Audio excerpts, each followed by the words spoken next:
Good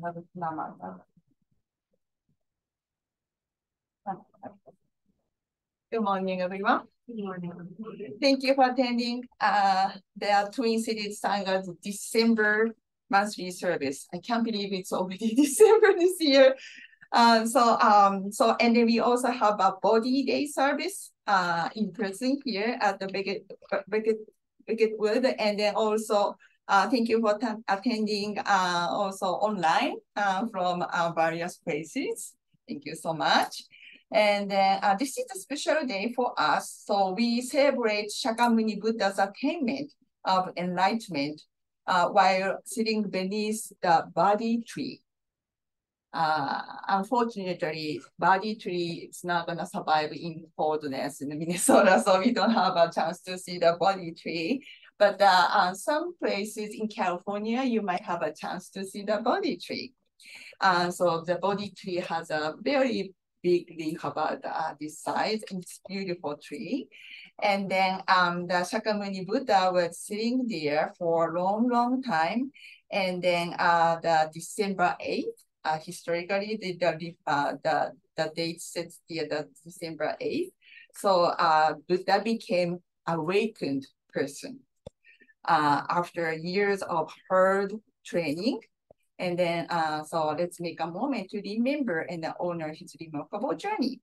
So I'd like to share the picture story, show about the time when Buddha attained the enlightenment. So this is just a part of the Buddha's life. And then just this morning, just 10 minutes ago, I asked June to volunteer to read the story for us.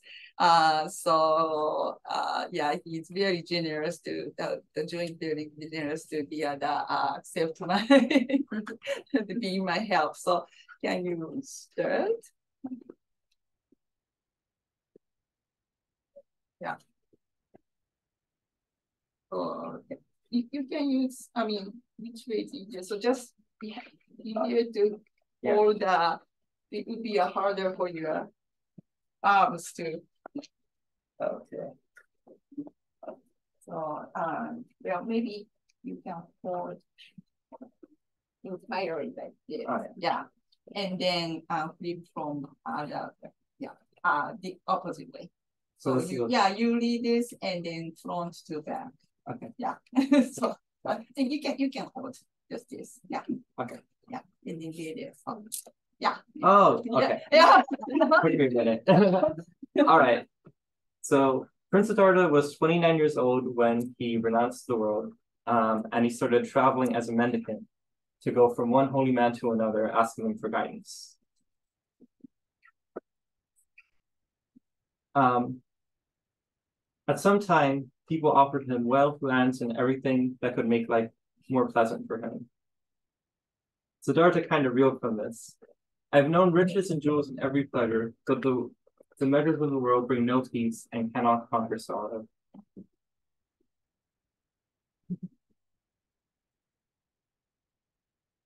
In his search for true happiness, Siddhartha sat and studied with the wise men for a while.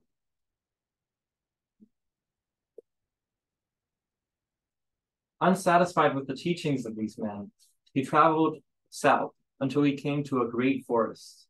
There he visited a hermit who was practicing asceticism in order to be reborn in heaven.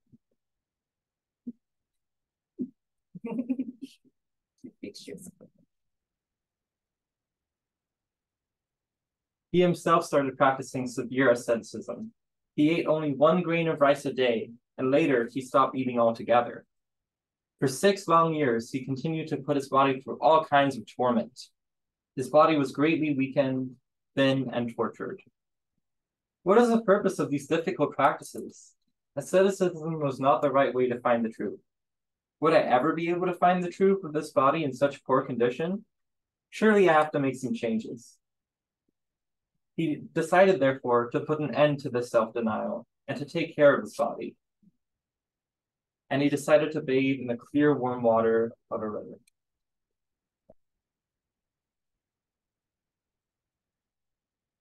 A little later on, Siddhartha sat in the warm sunshine and rested.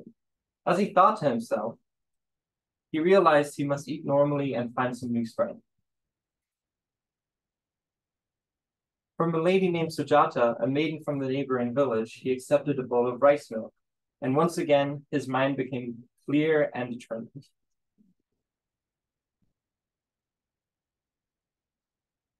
As the day passed into the evening, Siddhartha walked until he found shelter beneath the leaves of a lovely oak tree, the Bodhi tree. He sat down in meditation. He vowed that even if his skin and body wasted away, even if his flesh and blood dried up, he would never move until he had attained absolute wisdom.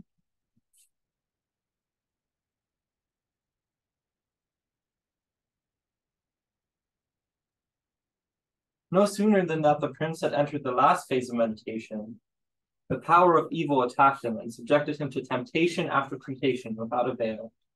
It was indeed a hard struggle, and the devils had to run away. When the morning star appeared in the eastern sky, Siddhartha's mind became gradually clear, and he attained enlightenment and perceived the true meaning of human existence. He found the answers that he had been seeking, and he became a Buddha, a perfectly enlightened one. He was 35 years old, and this memorable day was December 8th.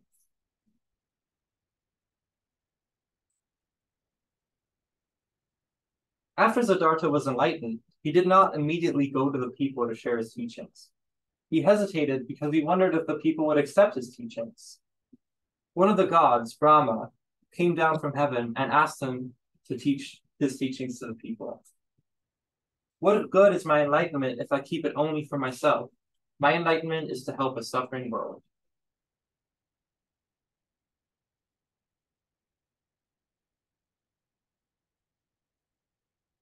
Soon after his enlightenment, the Buddha went to Benares to preach his first sermon to the 5 men who had lived with him during his ascetic life.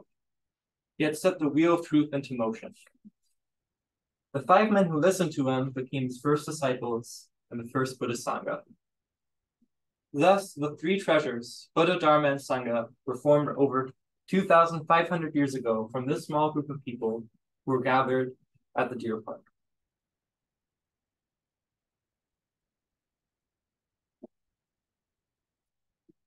People of all castes and classes came to hear the Buddha speak. The rich and the poor, the old and the young, and all genders mingled together and were equally blessed. Day by day, the followers of the way of the truth increased, and at times, large groups of people all at once became disciples of the Buddha. This happened when leaders of other beliefs, together with their own disciples, became the Buddha's followers.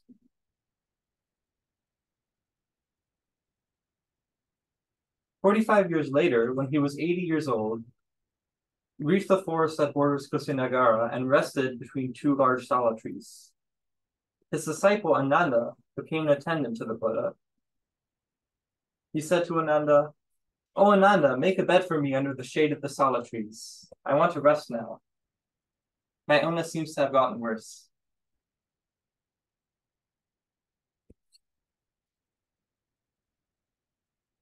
The Buddha began to speak quietly. He consoled his disciples until the last moment. "As I've told you many times, all living things have to die one day. But the Dharma I have taught will never die. Keep this Dharma in your hearts." The Buddha passed away and entered the Great Nirvana on February 15th. The Buddha passed away 2,500 years ago, and since then, millions of people have been helped by his greatest gift of all, the Dharma.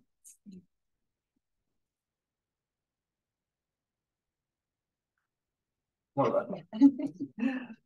After Shakyamuni Buddha passed away over 2,500 years ago, the Buddha's teachings were brought to China and translated into Chinese. During the 6th century of the modern era, the teaching was then brought to Japan and spread all over the world.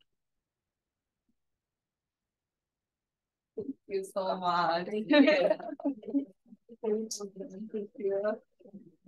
Thank you, June.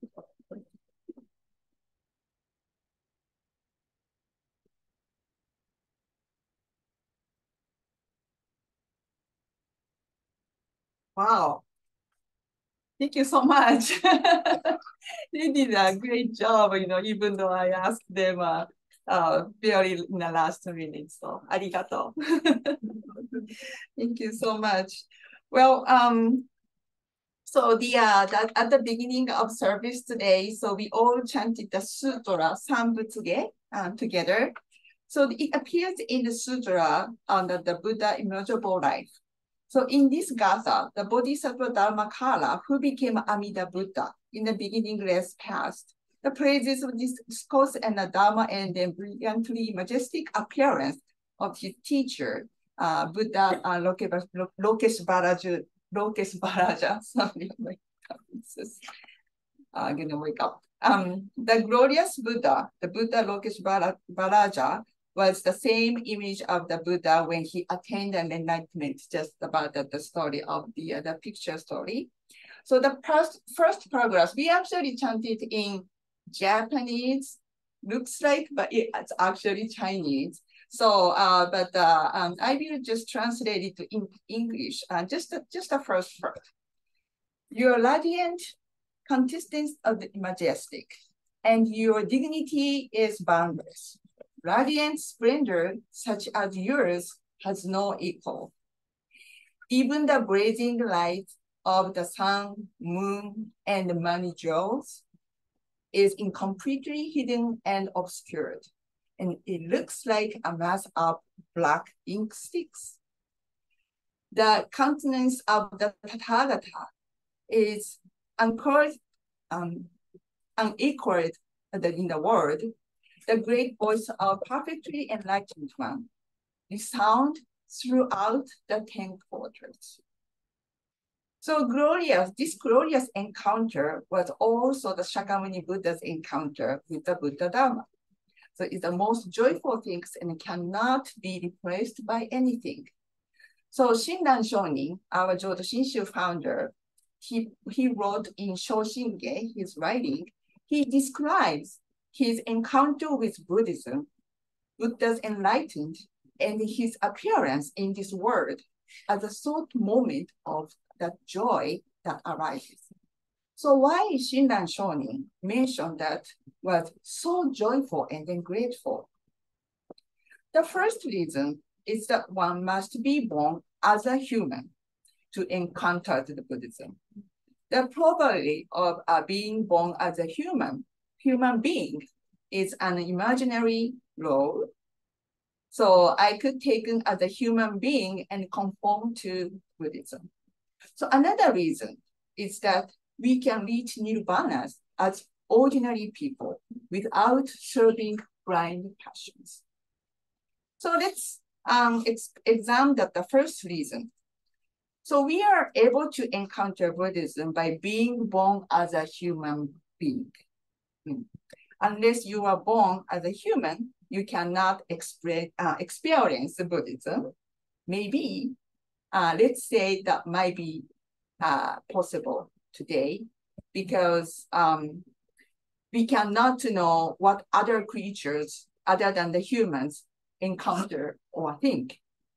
My family, we have a dog named Chui. He will soon be 5 years old. When I am chanting at my home Butsudan altar, he always comes and then sit down under the altar, under the Butsudan, something under the table like this.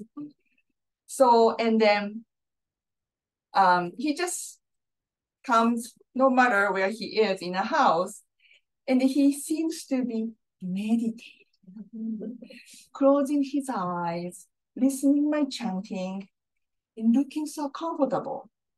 Seeing his attitude makes me feel so calm. And then the dog has also discovered Buddhism. We never know, right? So maybe not.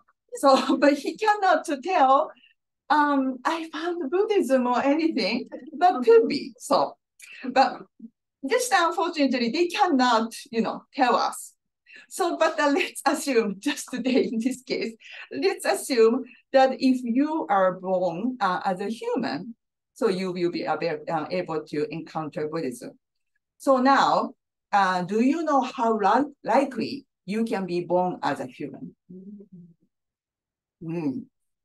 There are many illustrations of this in many sutras.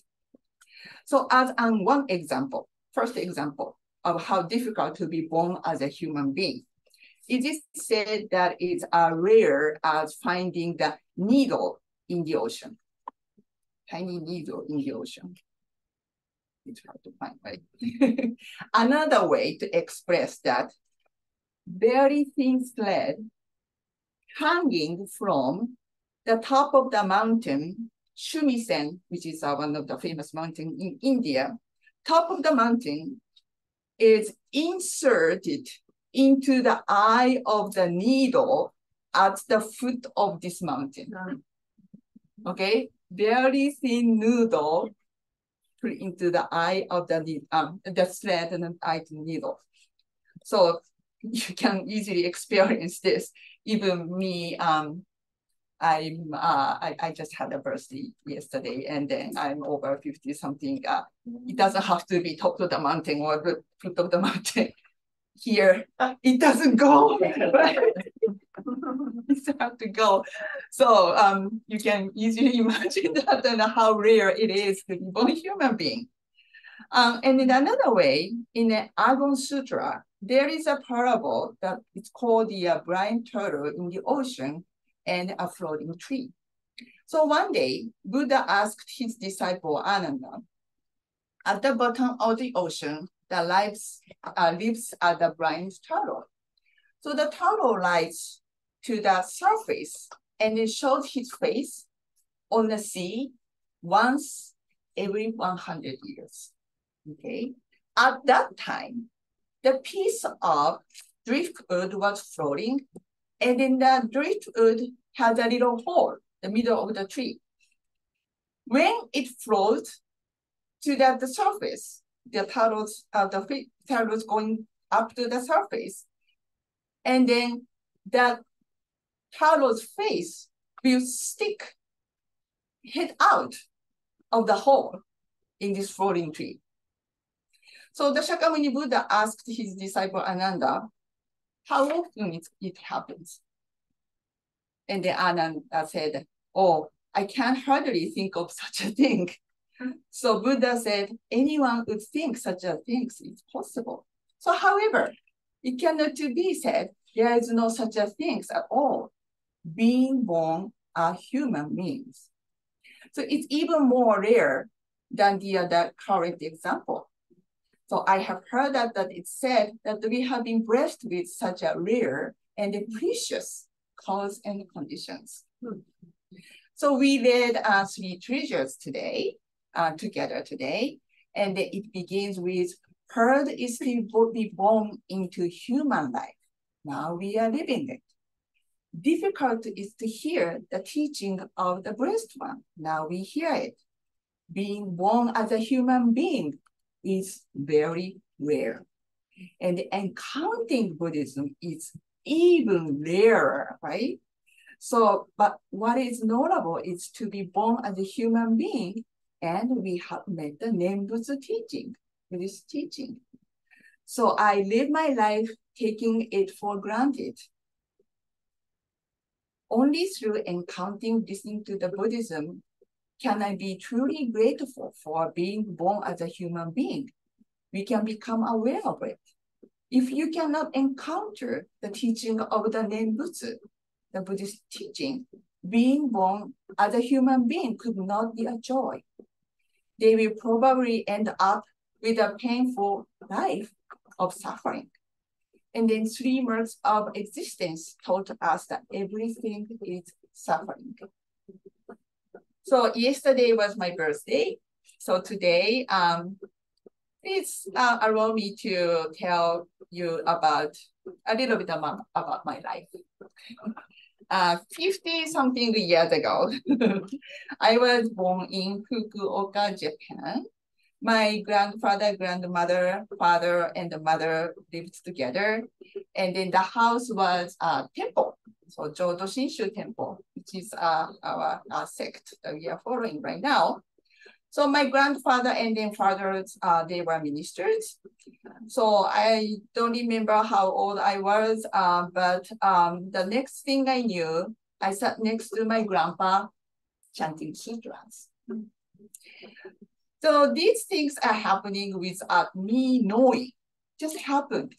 I haven't chosen anything. I was just born there.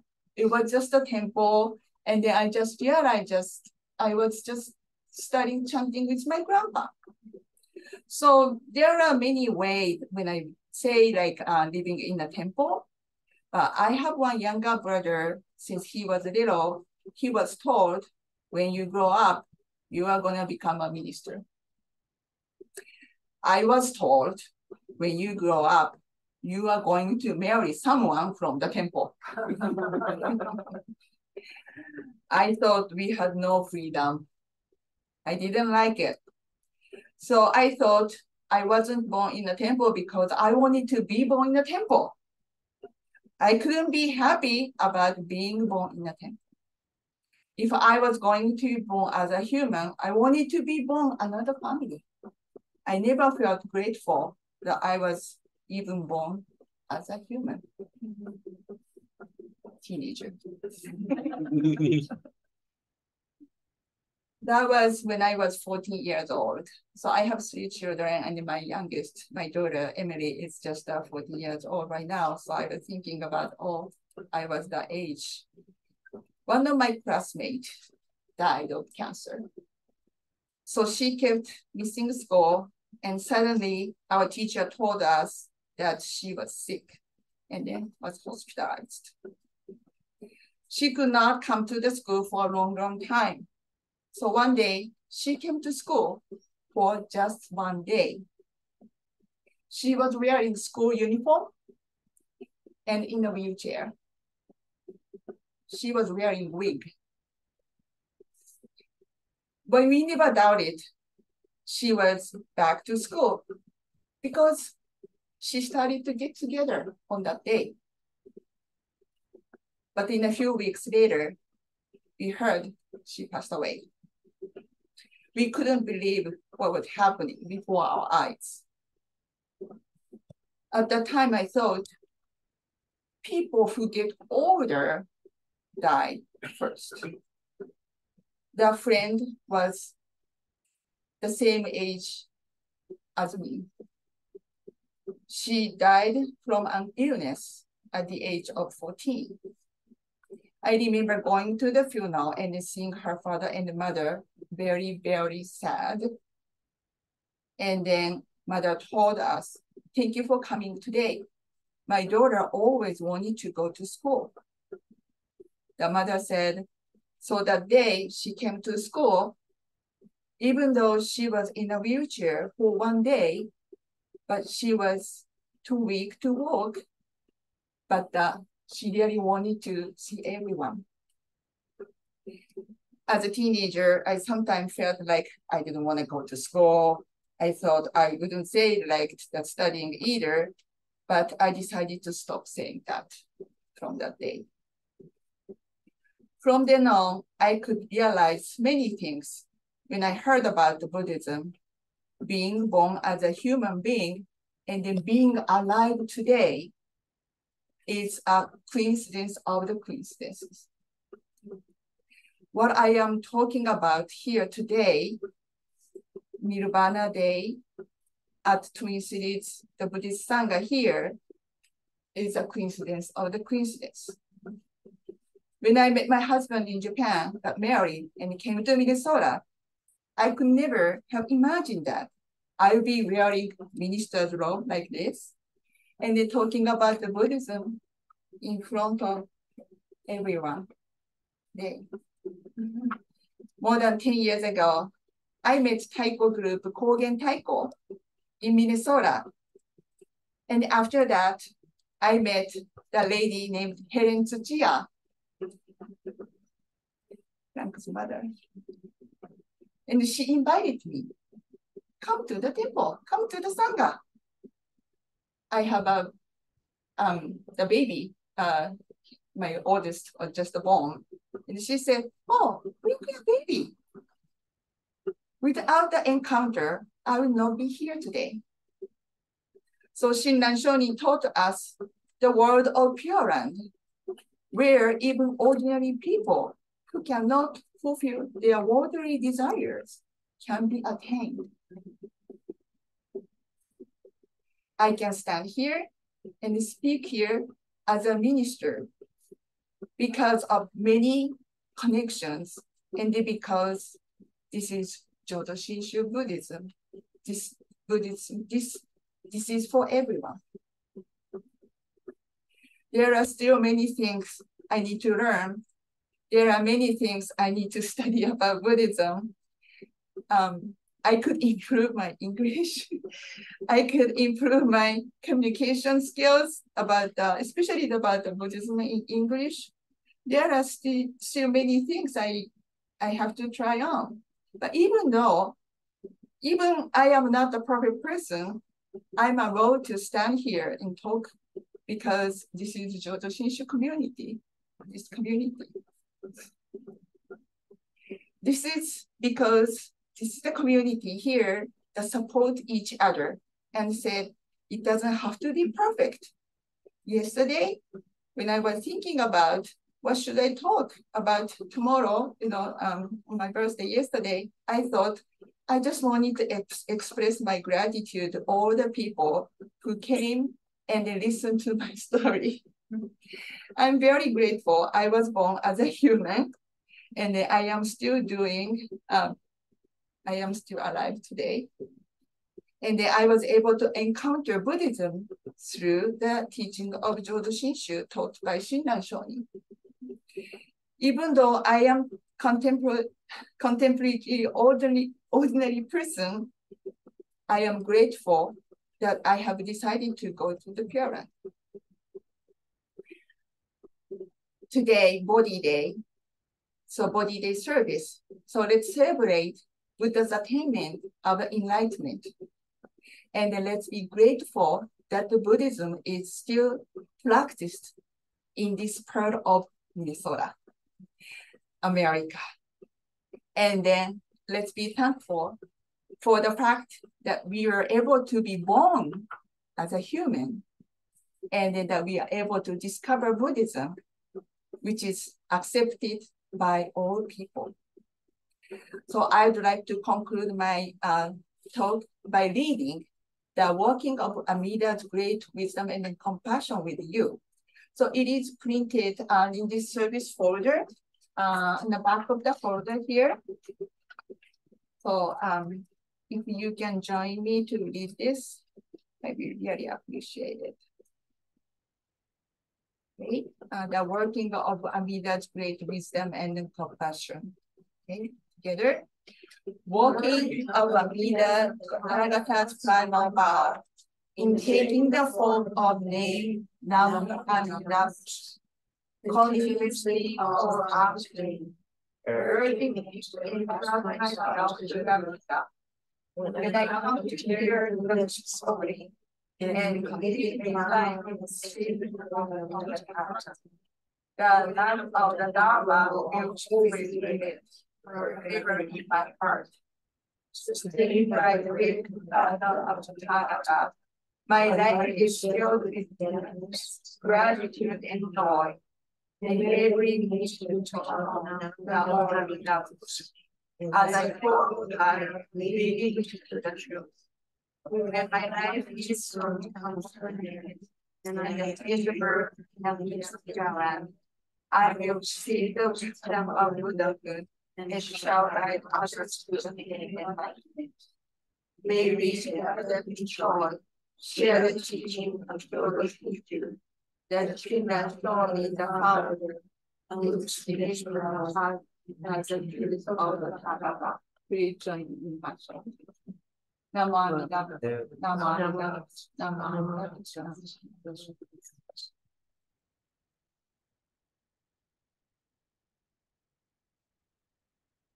Thank you, Tim. That was just